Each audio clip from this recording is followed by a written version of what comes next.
everybody, we're at very noisy Range USA in Carson, Indiana with Springfield Echelon Compact.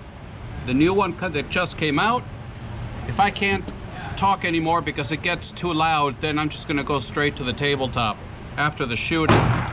MagTech, 115 grain, about almost 10 yards out. Let's send it 10 yards exactly. So we're 10 yards out, and see how we do. First shot.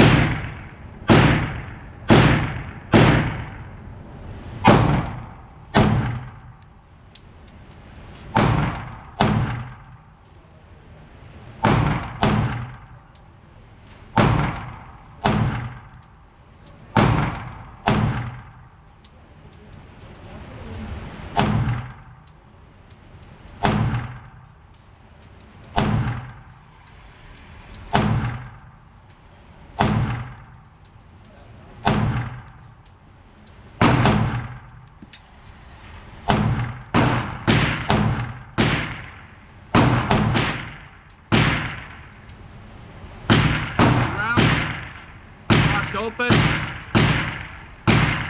verify empty, turn your around to see how it looks. First shots. We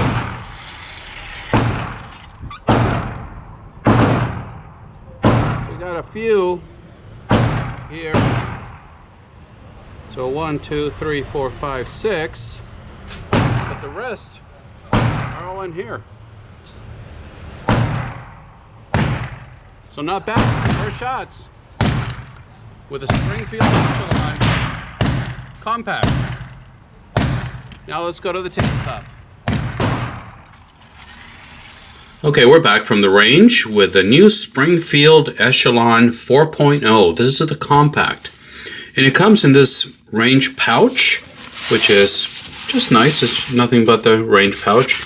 And it also comes in the original, or the traditional, cardboard box from Springfield. And right off the bat, I want to say thank you very much to ZR Tactical Solutions out of Noblesville. You've heard me talk a lot about them. This is their gun, and they bought it for test and evaluation and to make some products for it. And they lent it to me for this review. So thank you so much to ZR Tactical.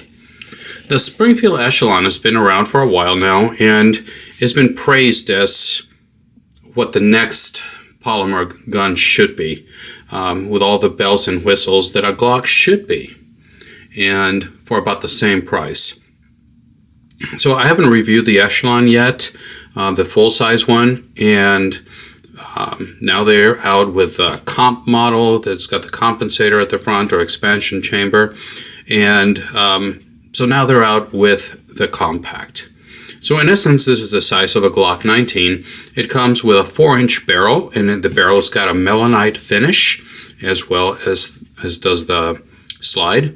And it is a 15-round capacity, so flush fit, and it's a very nice with witness holes here. So this is the 15-round. It is the flush fit. And it also comes, and I should have gotten it out, but I didn't. It's extended. It's an 18-round, so you get both a 15-round and an 18-round extended. Now it comes in at 24 ounces unloaded with this flush mag, but nobody carries it unloaded, right? So I put in 16 rounds, of HST 124 grain, and fully loaded with a flush mag. 15 rounds came in at 31 ounces. So pretty light, very carryable. It is not too thick. It comes in at 1.2 inches wide. And depending on where you find it, the MSRP is $679, but I'm sure you're going to find it a lot less expensive than that at your local gun shop. The slide itself is stainless steel, and it's machined from billet, and it also has melanite finish like the barrel, as I mentioned earlier. The serrations that you find up front and on the back are pretty deep and very, very usable. A little bit on the sharp end, but very nice. On top, you're going to find the Springfield logo, and the sights, you're going to have the same sights as you're going to find in the Hellcat. You got the tritium front with the U-notch back. So that's pretty much your sight picture right there. and we'll talk a little bit more about that. But you got metal sights, so that's always a plus over the Glock. What else can I tell you about the sights? Well, let's wait until the end of the video. I'll tell you my thoughts on those. It is, of course, optics ready, and like with the original Springfield Echelon, it's got a very, I don't want to know if I want to say, well, probably, yeah, a new system. And it's because it uses pins. It's got this, if you remove this cover, it's got a lot of holes, and you'd put the pins depending on the footprint of the optic that you're going to use. And it is those pins that secure the optic to the slide. So you don't need mounting plates for most of the leading or the most popular red dots out in the market. So that's very nice. Also, other than the logo, Springfield logo on top, and on the right side you say Springfield Armory and your serial numbers. And other than Echelon over here, there's not a lot of billboards all over the gun, and I like that very much. It says here who makes it for Springfield, and it is made in Croatia by HS Product. So Croatian-made handgun with a Springfield billboard on it.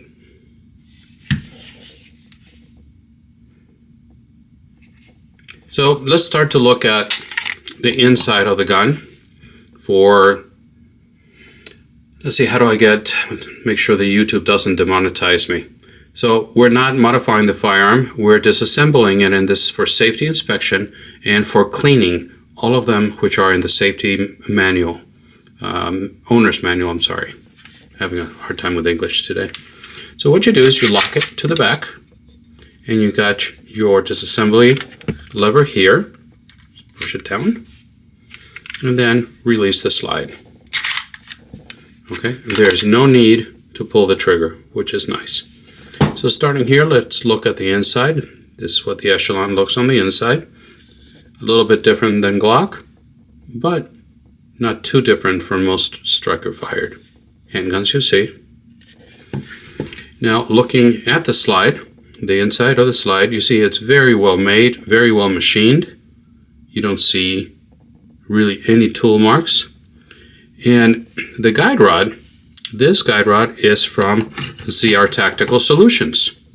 Normally it comes with a captured guide rod and about sprung at 18 pounds. ZR Tactical is making these ultra mass guide rods. They make them also for Walther, and you can get them in captured or uncaptured. And this is the 15 pound spring, and it made a world of difference in shooting this, and I'll tell you that in a second. Let me see if I can do this around the camera. And aha, there it is.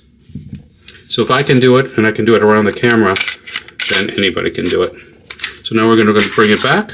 We're going to lock it again, rotate the lever, and test for function. You're ready to go.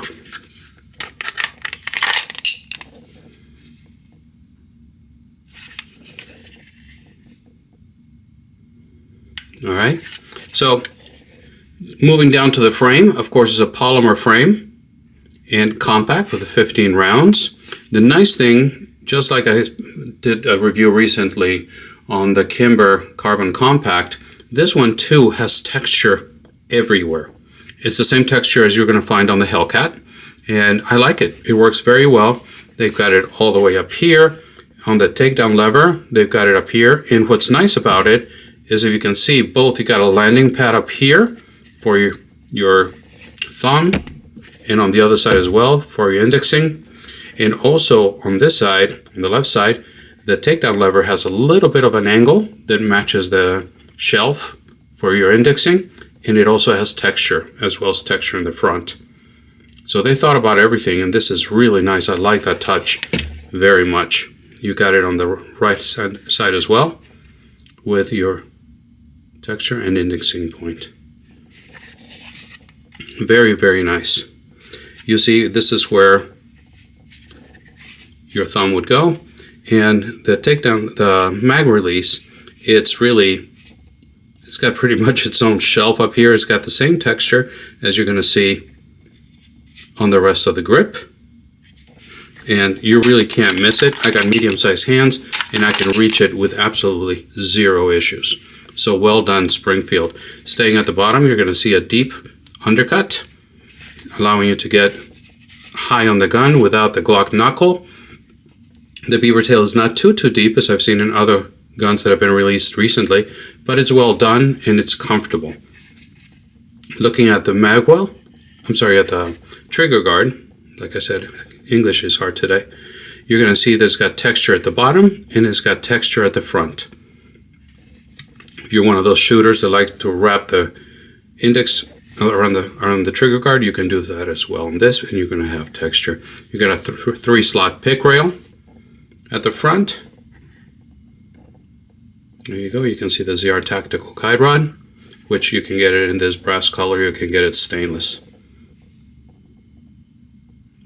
There you go. No finger grooves. And staying at the bottom, you can see that the mag has matching texture as it does the grip, and it's got a little cutout here at the bottom to aid you in stripping the mag out if you needed to do so on both sides. As I mentioned earlier, it's fully ambi, so you got your slide lock over here, you got your mag release right there. The only thing that's not ambi is your takedown lever. It's very well rounded, no sharp edges. At the rear, you're going to have, you see this in the H case as well, this turns into a little tab to aid you in pulling the slide back, but unlike the HK, which is a plastic tab that is inserted, this is part of the slide. As you can see here, it's been machined into the slide, and they did a really good job with it. So overall, I really like what they did with the Echelon. Now let's start looking at the trigger, because this is also a chassis system. Word escaped me. It's a chassis system, and that is the serialized part of the firearm. Okay, so you can remove the chassis system and get a different grip, different color, different size. If there are other companies that make grips for the Echelon, you can order the lower and just put the chassis into the new grip, and there you go. So well done. Same as with the Kimber, and same with the new H&K CC9 that I recently reviewed. So staying with it, going back to the trigger, it's nice. You got a polymer shoe that is almost flat, not quite, but it's almost flat. It's got the safety dingus in the front, and I really like how it completely disappears into the trigger shoe. Polymer trigger shoe, it disappears into it. And let's take a look at here. Boom. It's 5 pounds. Every bit of 5 pounds, at least this one on my trigger scale. And there's your reset. Let's take a look at it again. You rack it, your first shot. This is your take up right here. And then you think you're at the wall, but it goes, there's a little bit of mush. You see that? There. Wall, maybe. Push. Now you're at the wall. And a good, every bit of 5 pounds. And then you reset. It pushes your finger nicely out to the reset, and you got a little bit of the mush, and then it breaks again. Now this is nitpicking here at the table. When you're shooting it, that is a non-issue. You don't feel it. It's a really nice trigger, and it has to be a deliberate pull for you to get that trigger to break. So for concealed carry, for personal defense, that's the way it should be. So I like what they did with the trigger. Now let's talk about holsters. I don't have a holster for this, but I did some research. In my understanding, please let me know in the comment section below if I'm misinformed, but I'm told that the holsters for the full-size Echelon will also fit the compact. But the holsters that I was able to find out there are most of them will fit if they're original Echelon, like I said. Vetter is making holsters for it. And on their website, Springfield shows DeSantis, Mission Tactical, Crossbreed, N8 Tactical, and Safariland. So you got a lot of holster options for this Echelon. Now, size comparison, and this has already been checked. Here's the Glock. This is a 19M, and is pretty much the same. If you ignore the red dot,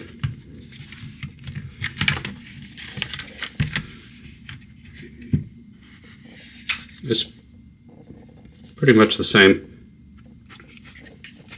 in any dimension.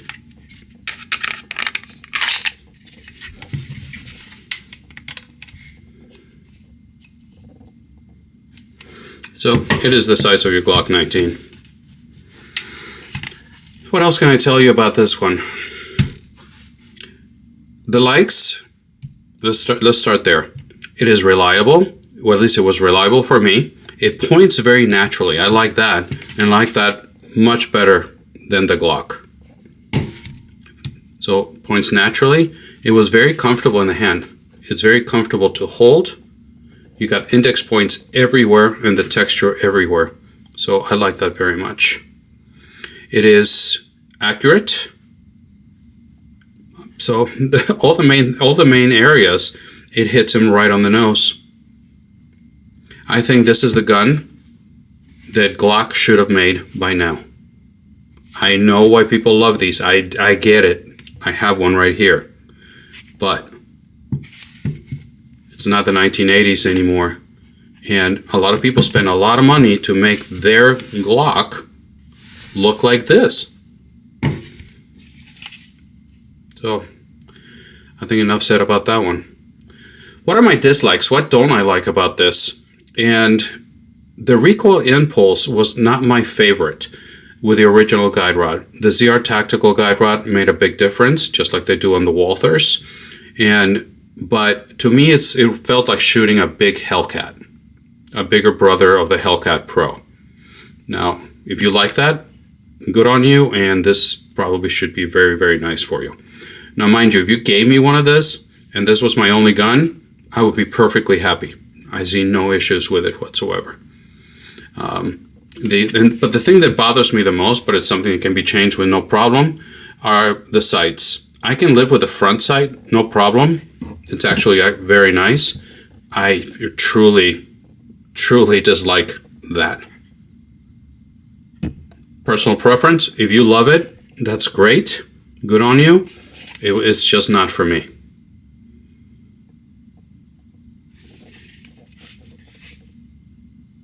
So those are my initial thoughts. It's not a review, it's just a first look. I'm sure what's coming next is the compact, the Echelon compact, with the expansion chamber with a comp in the front, just like they did with the Prodigy and just like they did with the full-size Echelon.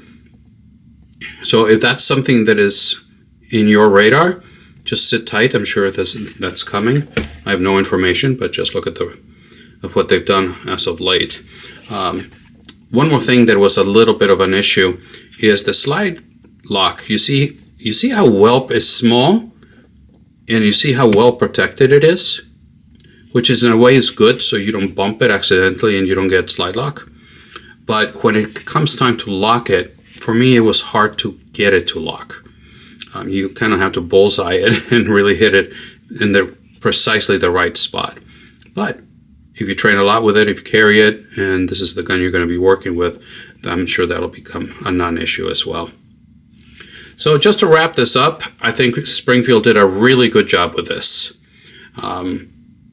You saw my range footage. It was not my best shooting, but it's not because of the firearm as the shooting experience as far as how it points and pulling the trigger and the recoil impulse and all that.